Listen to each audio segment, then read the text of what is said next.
Hey, what's up, everybody? It's Charleston, and welcome you guys to another episode of the Dreamerspro Show, where we cover everything from sports, hot topics, classic debates, entertainment, and where we give you guys a fresh perspective on things and how we see them. I've been to LA once before in the past. I went there one time with my family, and let me tell you, growing up in New York and visiting LA for the first time, it was like night and day. The place was very, very beautiful. I think we went in the summer.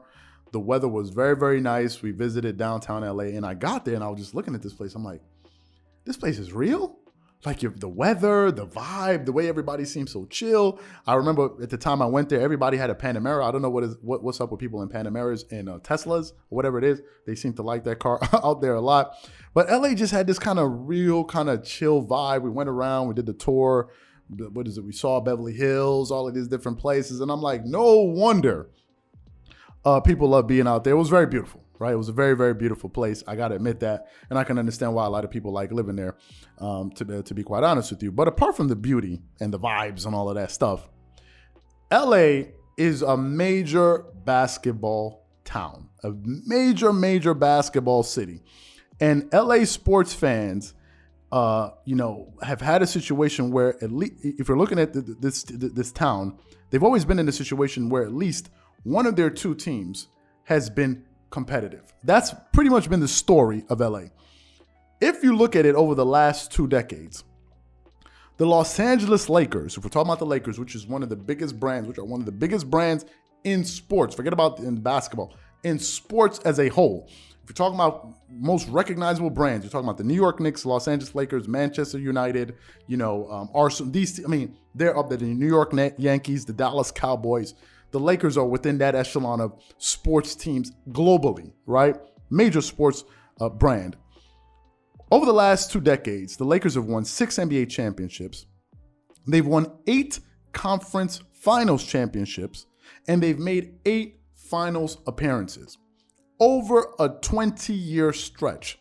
So basically, this team is either they've been in the finals 40% of the time over the last 20 years, right? And I mean, they've been very, very successful as an organization. I think they're the only team, the only NBA franchise that has been able to say that they've enjoyed this level of success over the last 20 years. Now, if you're going before that, then obviously things change. And although the Clippers, the other team in LA, although they've never won an NBA championship for that city, or they've never won an NBA championship as a franchise, the Clippers over the last 10 seasons have made the playoffs 8 times. So pretty much the Clippers have been in the playoffs 80% of the time if we're looking at the last 10 years. And they have finished, think about this, as at least a top 4 seed at least 7 times over the last 10 years. So they've been a very competitive team in the Western Conference over the last 10 years. They've been a competitive team. And they just finished making their first conference finals just last season. And had Kawhi Leonard not got injured in round 2, there's a case that you could make that the Clippers could actually have made their first conference finals and NBA finals within the first season and possibly have won their first championship last year. But obviously that's not what happened. And I'm sure if you talk to Brooklyn Nets fans, they'll say, wait a minute. You can say the same thing about us. So I understand, right? I understand. But you guys get what I'm saying. LA basically over the last 2 decades have had competitive basketball teams, right? They have. And I can't think of any other sports city, if we're talking about basketball, that can say the same thing. But this current year, may end up being one of the most disappointing seasons in that town's history. And just this morning, I saw a report from Adrian Wojnarowski from ESPN where he spoke about Kawhi Leonard and Paul George. Before we go too far, I want you guys to quickly take a listen to some of his comments that he had to make about these two LA stars. Take a listen to some of the things that he had to say here. That's one of LA's 2 teams. Let's talk about the other one right now. Where is Woj? Bring Adrian Wojnarowski into the conversation because there is some movement, it seems, for LA's other team, the Clippers. What is the latest on the potential return of their 2 superstars? Well, Greeny, Paul George, who's been out since Christmas with a torn ligament in his right elbow, the team wanted to give it 3 or 4 weeks to see how it healed. Well, they've extended that, and I'm told they're going to give it a few more weeks to see how that elbow heals. Listen, they certainly want to avoid perhaps having a procedure on it. But I think this Clippers season's in a little bit of limbo until they see how that plays out for Paul George and, of course, Kawhi Leonard, who's rehabbing that ACL injury. Listen, that's not going to be determined for months. Remember, he got injured in July. That's a full-year injury. And I think if you're the Clippers and Kawhi Leonard, you're looking at the risk-reward of returning and seeing where that team is at that time. But across the way tonight in Denver, listen, this is a team with Nikola Jokic, the reigning MVP, their coach Michael Malone. Listen, without their second and third best players, they're a 6th seed right now in the West. And Michael Porter Jr., who had back surgery in December, there's a lot of optimism about how he's rehabbing, and talking to Tim Connolly, their president, and Mark Bartelstein, Porter's agent. They love the way he has come along, and there's optimism we are going to see him again this season. And, of course, Jamal Murray, another player with an ACL injury. They've not ruled out the possibility that he could be back later in the year. So you look at a Denver team that could possibly add back, I think, Michael Porter Jr., and we'll see with Jamal Murray. That's a very formidable team in the playoffs. I want to make sure I'm very clear what I'm about to say. Yeah. I don't give a damn about the Los Angeles Clippers as long as Kawhi Leonard ain't playing. I love PG.